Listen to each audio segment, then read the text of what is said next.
The Tea Biz Podcast delivers tea news that you need to know. A recap of the week's major headlines with commentary and cultural trends hosted by Dan Bolton. It is the voice of origin for tea professionals and enthusiasts worldwide. Each year, the Tea Biz portal publishes the State of the Tea Industry Forecast, a forward-looking assessment of production, pricing, trade, and demand. We invite tea professionals across the value chain to review the findings and contribute their perspective. Their insights help refine the forecast before it is finalized on March 1st. Hello, everyone. Here are this week's headlines. India's trade agreement with the EU presents opportunities and compliance challenges for Indian tea exporters.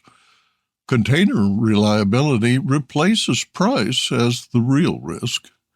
And tea sustainability moves from branding to market access. Plus, real tea, real craft. Why tea is ready for the modern table. This week on the Tea Biz Podcast, we're joined by Fraser Kennedy, founder of Chalu from Yunnan, China. Chalu is a producer redefining what real tea can look like in the fast-growing, non-alcoholic, and restaurant beverage space. As RTD tea expands globally, often diluted by flavorings, powders, and shortcuts, Chalu takes a different path, starting with a single origin Yunnan tea, cold brewed to preserve aroma and structure, then finished with a restraint and precision more often associated with a fine, bubbly wine. In this conversation, we explore why tea, not botanicals, not sugar, not branding tricks, is emerging as the most credible base for premium non-alcoholic beverages, and why authenticity, provenance, and process matter more than ever as tea enters Michelin-level dining rooms and global distribution. Bill Waddington, founder of Tea Source in Minneapolis, brought warmth, integrity, and curiosity to every cup and conversation. A pioneering American tea retailer, he passed January 24th at 79. Bill championed quality, educated consumers generously, and built community through tea. His quiet leadership and kindness leave a lasting imprint on colleagues, producers, and drinkers worldwide. More in a minute, but first, this important message. What happens when businesses along the tea supply chain get together and support women and children in tea communities? The Mother and Child-Friendly Seal for Responsible Business is creating long-term positive impacts, making your cup of Ceylon tea all the sweeter. Learn more at srilanka-motherandchildseal.org.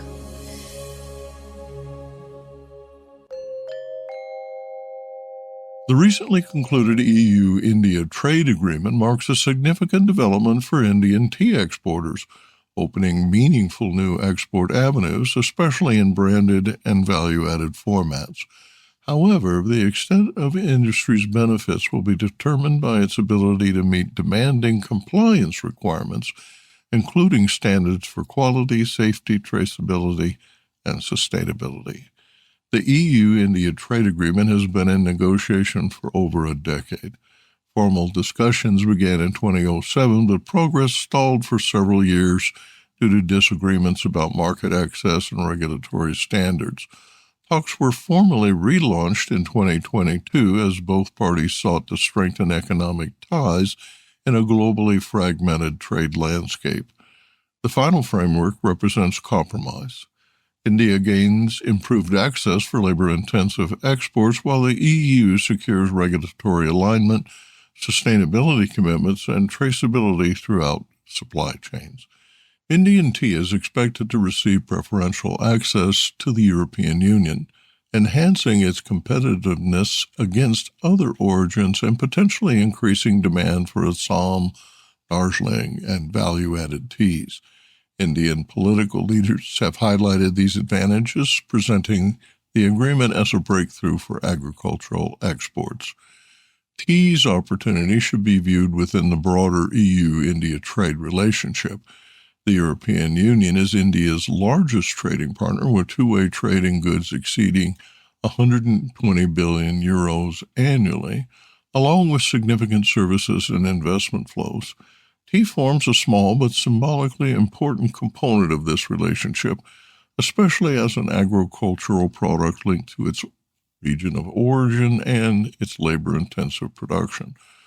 While the agreement alone may not drastically alter overall trade volumes, it can lead to substantial improvements for compliant exporters in branded, value-added, and premium segments where regulatory alignment is just as critical as tariff preference. Despite the opportunities, the reality is complex. India tea exporters must meet strict EU requirements to benefit from improved market access. Industry groups caution that compliance costs, not tariffs, may be the key constraint, especially for smaller producers and bulk exporters. The opportunity for India tea in the EU is genuine, but it will primarily favor exporters who can ensure consistent cup quality and rigorous documentation. In the European market, access must be earned through demonstrated compliance, not merely granted through preferential terms. Business insight. Trade agreements may open doors, but only those who are prepared for compliance will be able to walk through them.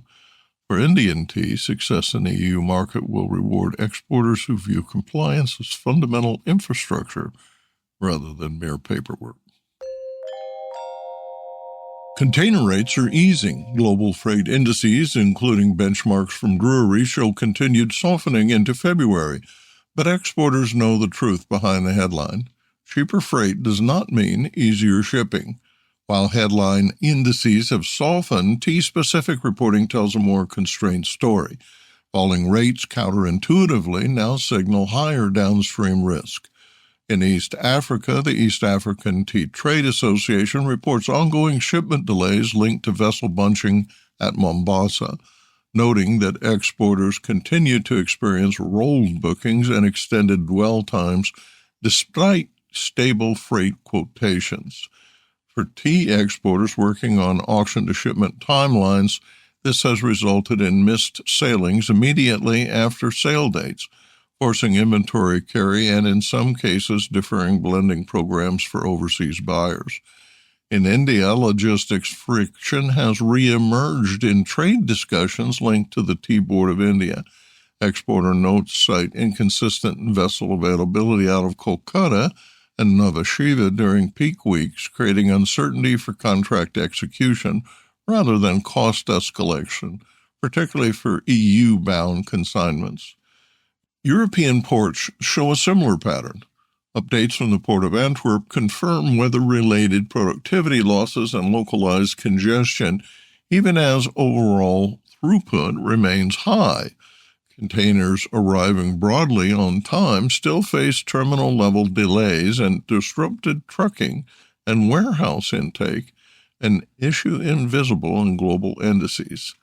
Major carriers echo this view. In recent network advisories, Hapag-Lloyd warned that schedule recovery across Asia and Europe rotations remains uneven, advising shippers to plan around terminal-specific variability rather than published transit times.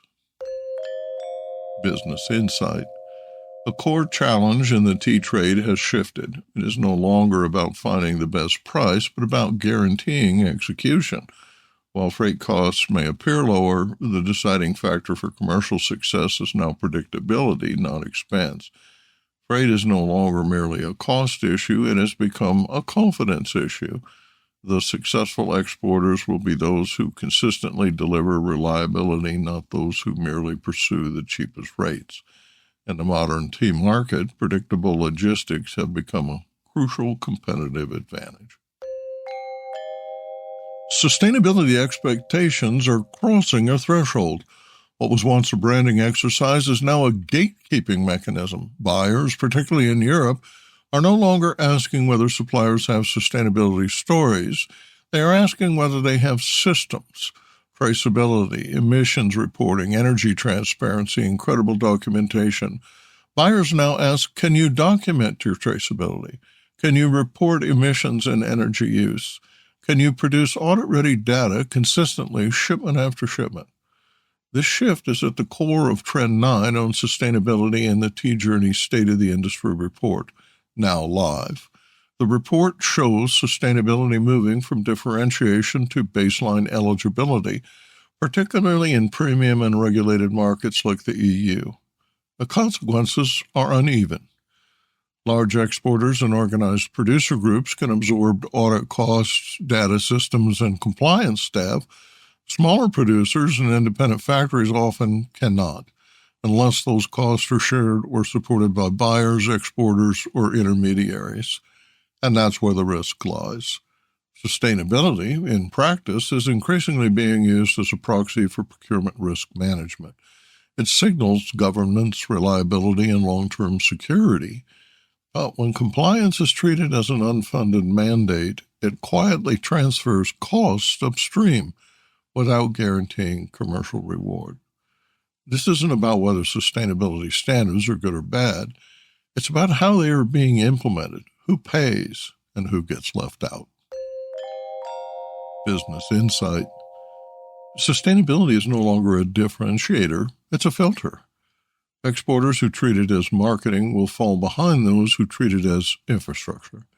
The next phase of the tea trade won't be decided by who tells the best story, but by who can prove, document, and repeat it at scale. This week's Tea Price Report is sponsored by the East Africa Tea Trade Association, owners of the Mombasa Tea Auction since 1956. Week 5 tea markets closed on a steady to selective note as buyers continued to prioritize prompt coverage rather than extending forward positions. Overall, price discovery remained firmly quality-led, underscoring that invoice-level differentiation, not headline averages, continues to define current market outcomes. In Colombo, demand was fair to good for featured leaf grades with selective bidding for secondary descriptions. Exporter offerings remained disciplined, reinforcing quality-led clearance across high and mid-grown catalogs.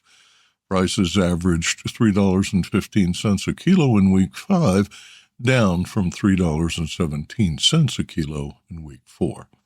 In Kolkata and North India, buying activity remained largely functional and contract-driven, with limited speculative participation.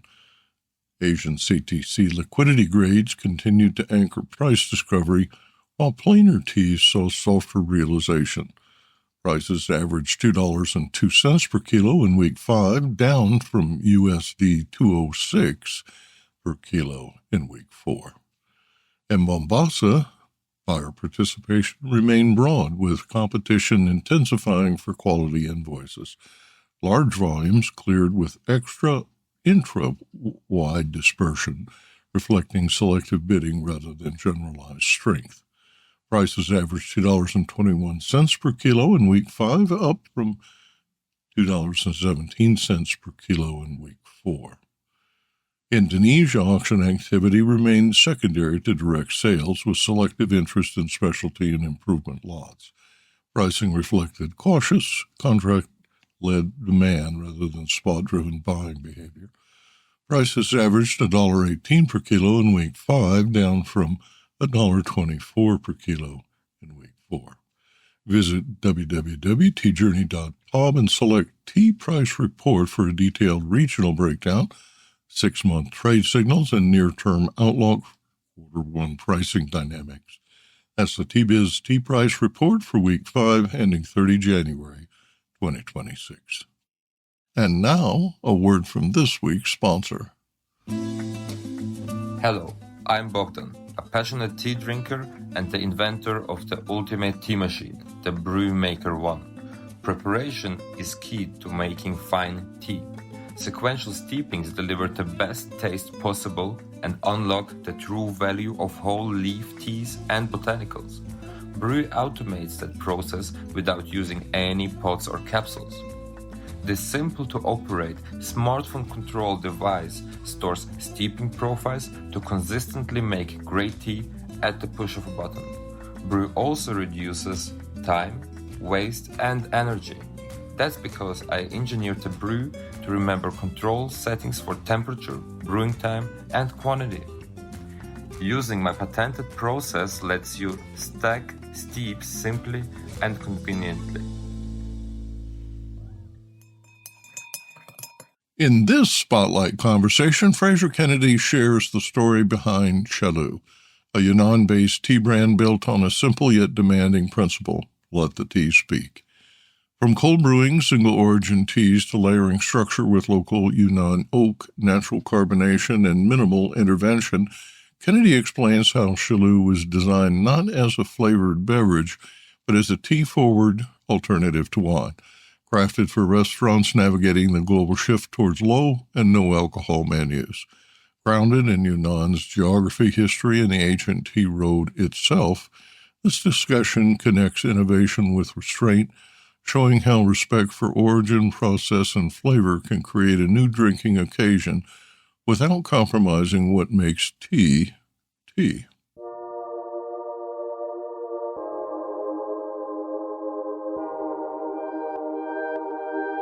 Originally trained as a brewer, Fraser Kennedy brings a deep understanding of fermentation structure and mouthfeel to tea, applying brewing discipline to preserve rather than mask tea's natural character.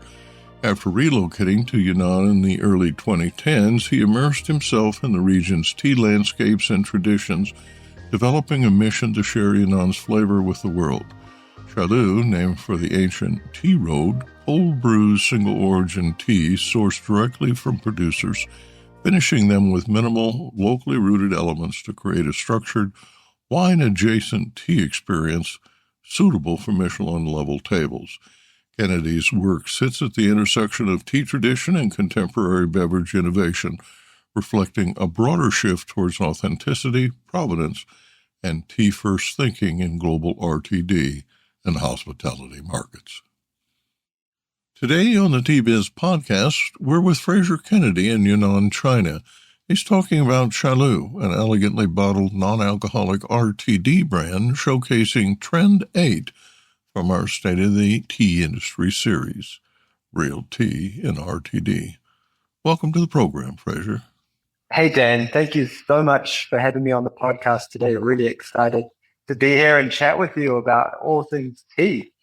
That's a really cool way to start, I think, is how does Chalu fit into this kind of real tea aspect? Because that's something that's absolutely core to the brand, and it's really important to me personally, is to be able to promote tea through the vessel of the brand itself. So when we sort of began to conceptualize Chalu itself, the fundamental was to bring a taste of Yunnan to the world. It's kind of been a mission of mine for many years through similar beverage businesses that I've run here in Yunnan, but really focusing in on the tea that's grown in this province became something of almost an obsession for me and my partners as we began to bring this brand to life. The really unique aspect of Yunnan, and the reason why we want to share specifically the tea from this province, is the geography, right? We have everything from the high alpine all the way down to these sort of scenic jungles on the borders with Vietnam, which when you have this kind of gradient within a single province, opens up all these different microclimates and landscapes and different kind of terroir that brings so many different growing regions within one kind of small geopolitical space, right? So what we have here is the ability to find all these different kinds of teas within one region. And that's really important for us to then push out through Chalu, right? So if we have a unique high altitude grown oolong or this really beautiful jasmine from the south of Yunnan, we don't want to kind of muddy that by layering it with a whole bunch of other materials. For us, we really want to be able to showcase the flavor of the land itself. Explain how the tea's made, including your juice fusion, microbubbles, bottling, and other appealing characteristics. Taking our listeners through the process will help them better understand the brand. Yeah, absolutely. So keeping that utmost respect for the tea and the way that we process it then becomes very important, right? We just take them directly from our producers, no middlemen, no warehousing. So we can really trace that origin right back to the land itself, right? Teas come in, processed as a cold brewing process, we want cold brew for two reasons, really. One is to kind of respect those flavors without high temperature kind of driving off stuff with volatile. You really kind of keep the raw flavor of the tea intact, right? Some of the more earthy tones, some of the very light top note tones, especially with something like a jasmine, right? This is very much just a perfume note from the scenting process. But also, when you look at the way that Chinese people drink tea, and particularly here in Yunnan, these teas are produced and meant to be drunk through washing processes, right? So when you're making a cup of tea, it's that steeping process. Of course, you discard that first pour, but then with each subsequent steep and pour, that wash that it goes through, and anywhere from maybe 1 to 10 washes, I've done more, sometimes 15, 16, flavors unlock and open as the tea leaves kind of rehydrate and some of the more bitter volatiles are removed, and then more subtle aromatic stuff that come out. Now, if you were just doing a single infusion hot brew on a sort of macro scale, it'd be very hard, I think, to be able to capture some of those really subtle nuances that come out maybe around like wash 3 or 4. But with a cold brewing process, because it's low and slow, the temperature, nice and cool, you kind of almost get like a really nice strata of maybe wash like 2 through 6, all kind of combined together. And of course, the longer we steep it in that cold water, the more flavor we get out, up to a certain point where, of course, we maybe have some micro issues or we're kind of over extracting.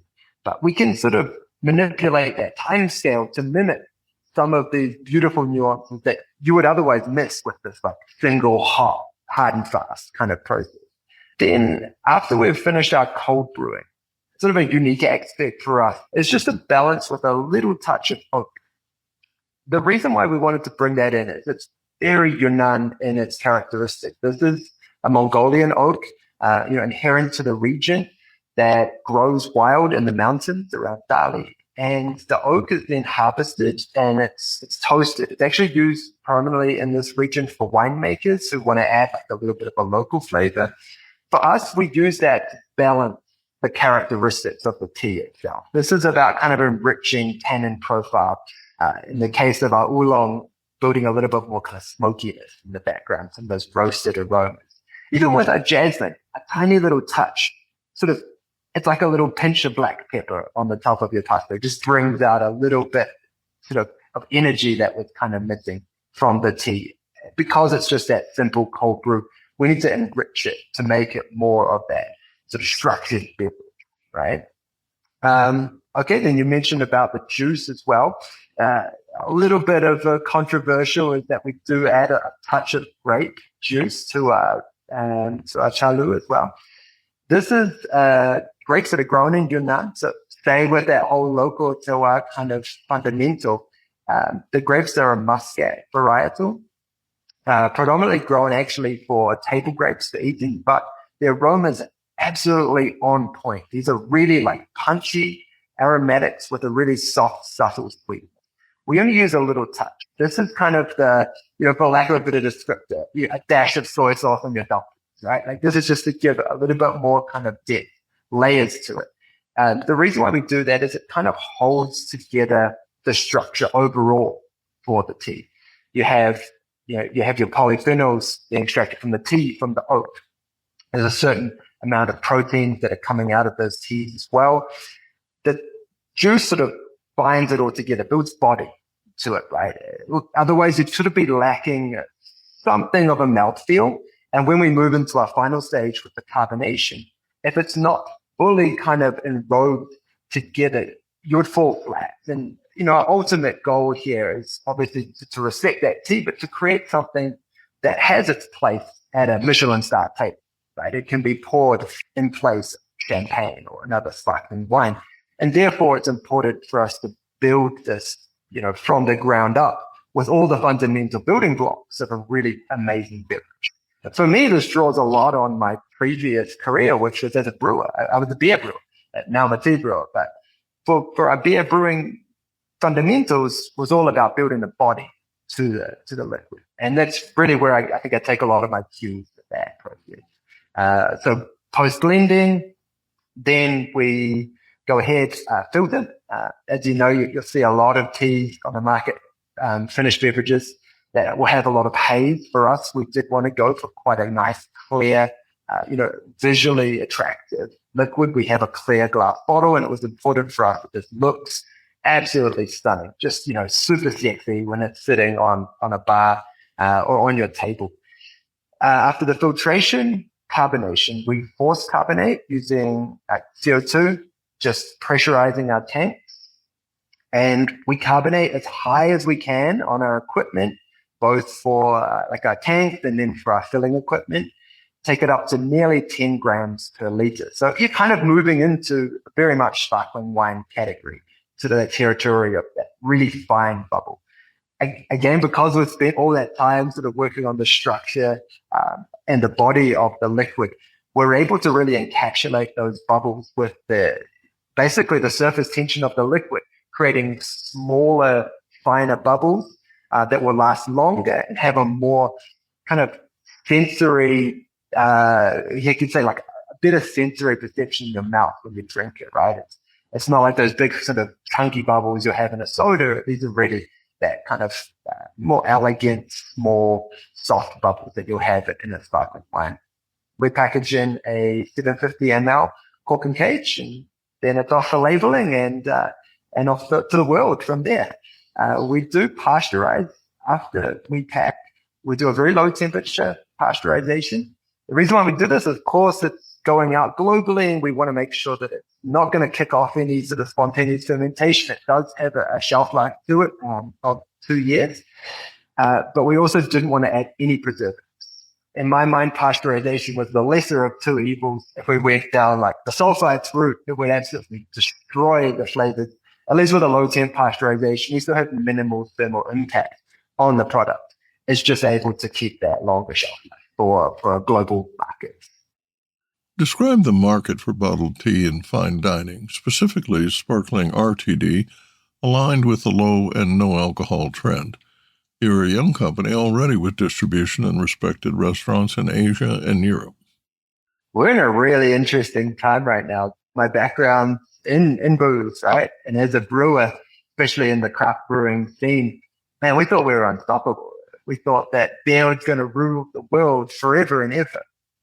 And now I'm seeing all my old colleagues, losing their jobs, quitting, moving into new beverage spaces.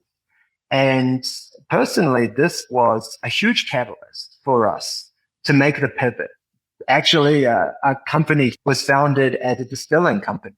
Our intention was very much the same as we have right now, the mission of taking flavors from Yunnan and sharing it to the world, but doing that through distilled spirit, gins with botanicals, rums using local sugarcane.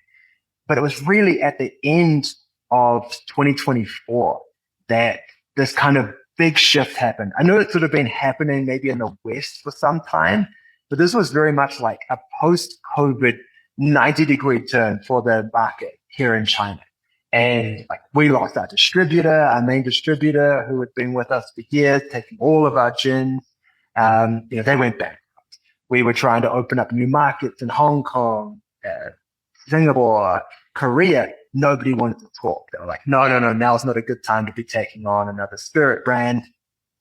There was a conversation I had with a distributor in Hong Kong.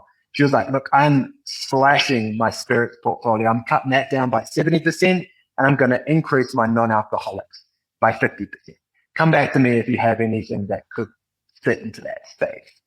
A lot of people moving into this RTD space, something that we'd played with on a liquor side before, adding our liquor into tea-based beverages, teas, fruits. So it was something that we'd kind of been skirting around, but not specifically focusing in on the tea or on the process itself. It was just more or less, trying to throw everything at the wall and see what sticks. As we start to see this category really develop now, what I'm seeing is people kind of doubling down on storytelling. Huge aspect. Everyone wants their product to have a really unique kind of provenance to it, or at least something that helps it stand out. Because as we saw with hard seltzers or even beer before that, there was just so much sameness in the industry And like, okay, having a different label on the can, great, but what's in the can is so important now. And as you see hospitality start to really pick up on this trend, with bars shifting over to non-alcoholic menus, restaurants really going from like the token offering of a Pellegrino or maybe like some fresh squeezed juice on the menu and start to like expand out that offering. They need to fill that with really interesting products. And what I'm seeing is consumers going for flavor now. I think story is still very important, but what I've seen is that consumers will grab a non-alcoholic, even if they are an alcoholic drink, over an alcoholic option. If the flavor really speaks to them, if that's something that's intriguing, something that they actually really want to be able to drink, not just like a kind of a faffy, sugary something, but something with real, true character. And that's where I start to see this trend going now. And it's what's really exciting for us. And what I really want to like nosedive into is to be able to build flavor. Tell me the story of you. So I first came to China in 2013. It was supposed to be 1 year. I was going to take a 1 year break after university, see some sights, go back home, settle down, build a career. I was a brewer at the time. So coming here, I was intrigued to learn that the craft brewing industry in China was just starting to kick off. So this was something that I thought, okay, let me see what's going on. I love to chase the new frontier, always. It's what's always driven me, what's over the next hill. And at that time in China, being able to grow something from the ground up, being on the frontier of something was absolutely incredible. And it's still what drives me today.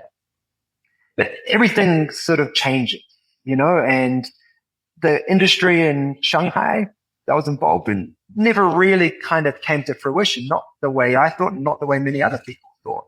So I was kind of left scratching my head like, hey, do I stay or do I go?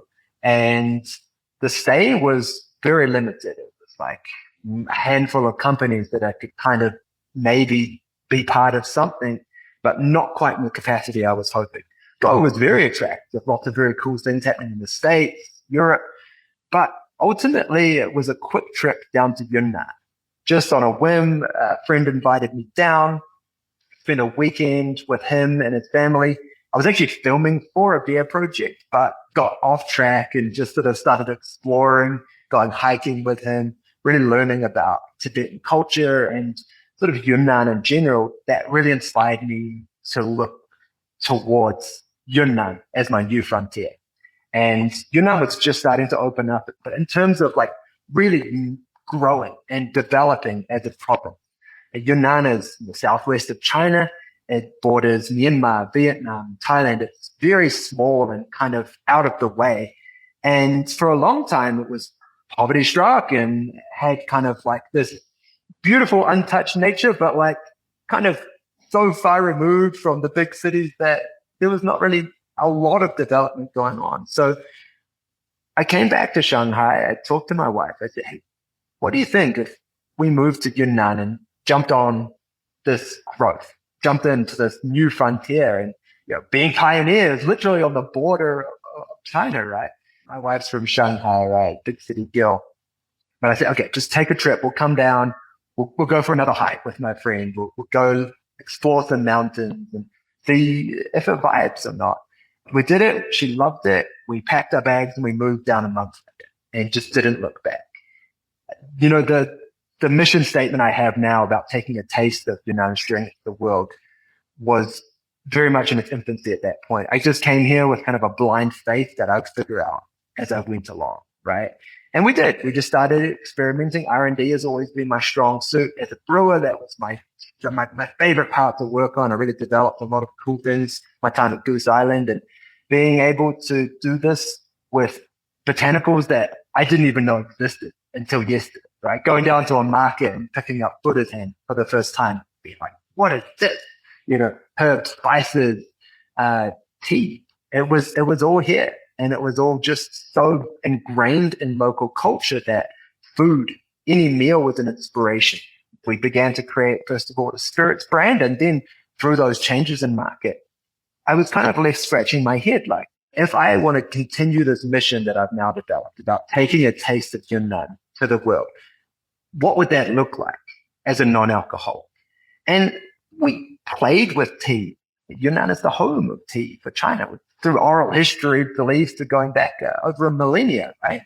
And for me, this was like kind of a watershed moment where I was thinking, what can I do with Yunnan tea that will absolutely respect it and be able to take it to the world in such a format that it kind of explains itself. I really want to be able to present this tea so that even if you're a tea drinker or not, even if you're a non-alcoholic drinker or not, you'll be able to pick up Chalu and just enjoy it. People kind of didn't quite get it at first. So we actually look to the past for our final inspiration, right? Chalu in Mandarin means tea road, the tea road. And the chama is a fundamental glue that now stuck all of these ideas together.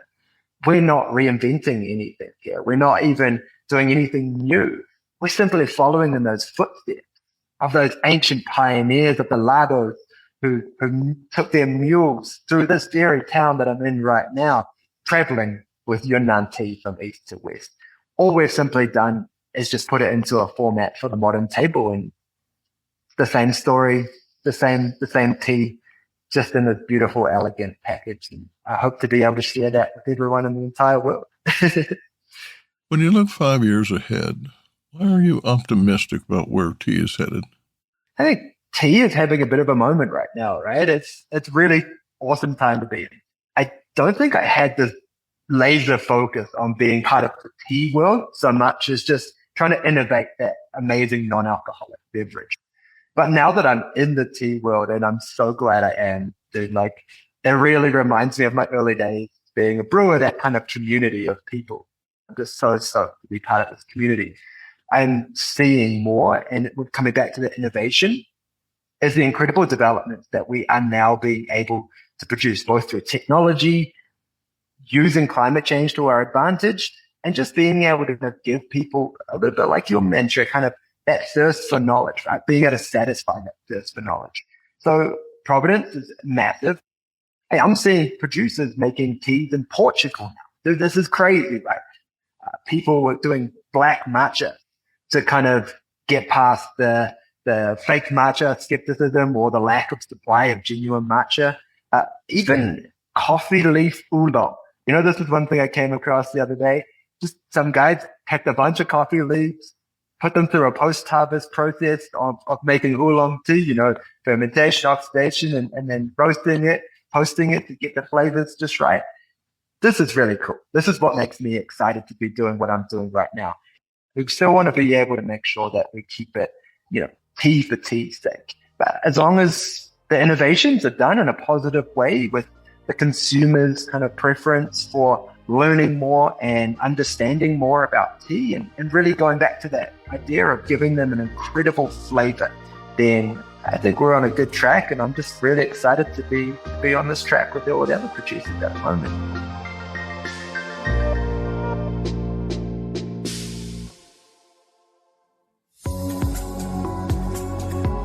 Intrigued by what you heard in today's podcast?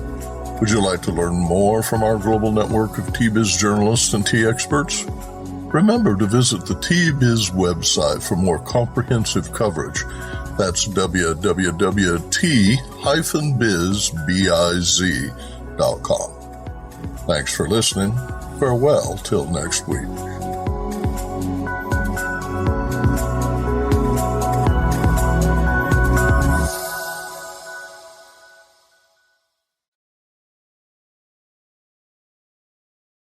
Produced by Adavita Studios. Connect your voice to the world.